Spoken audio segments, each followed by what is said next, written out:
こんにちは。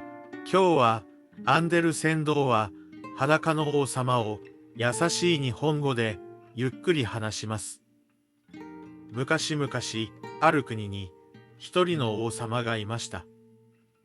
王様はとても偉い人でしたが、服が大好きでした。きれいな服、新しい服、珍しい服を見ると王様はとても喜びました。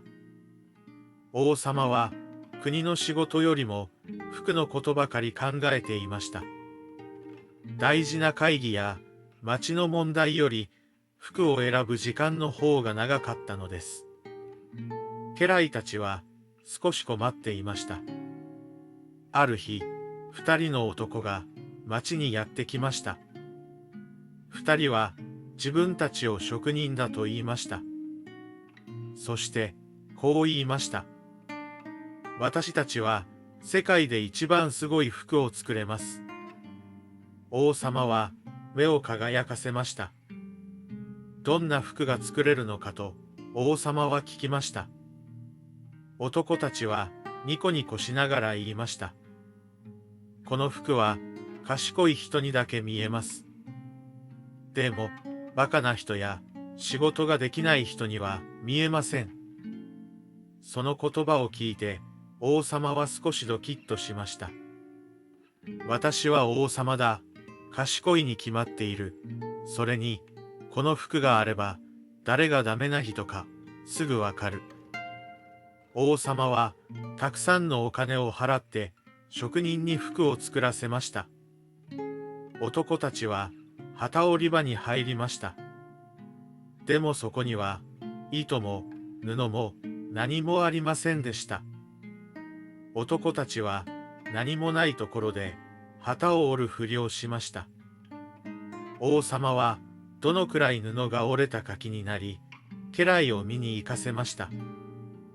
家来は機織り場に入りました。でも何も見えませんでした。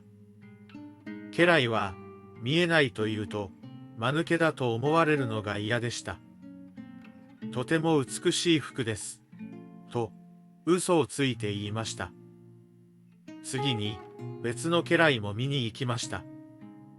でもその人にも何も見えませんでした。それでも同じように言いました。素晴らしい服です。とうとう王様が見に行く日が来ました。王様はドキドキしながら機織り場に入りました。でもやはり何も見えません。王様は心の中で慌てましたが、口には出せませんでした。王様は偉そうに言いました。とても立派な服だ。家来たちも王様に合わせて褒めました。職人たちはニコニコしていました。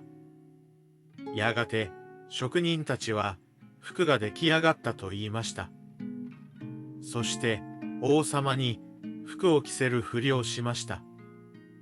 こちらが腕の部分です。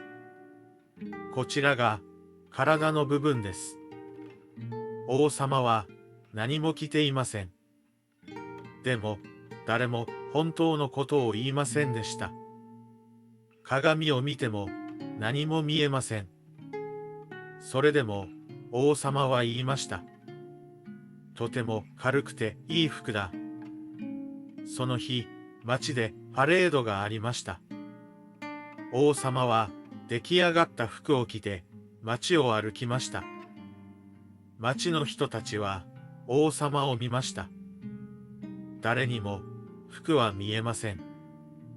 でも怖くて嘘をつきました。きれいな服ですね。素敵な服ですね。その時、一人の子供が大きな声で言いました。王様、何も着ていないよ。人々ははっとしました。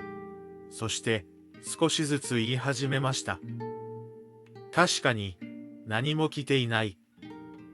王様は職人たちに騙されたのだとわかりました。恥ずかしさのあまり、顔は真っ赤になりました。しかし、今更パレードをやめるわけにもいかず、まっすぐ前を見て歩き続けました。王様は反省し、服よりも国のことを考えるようになりました。家来たちも嘘をつかないようになりました。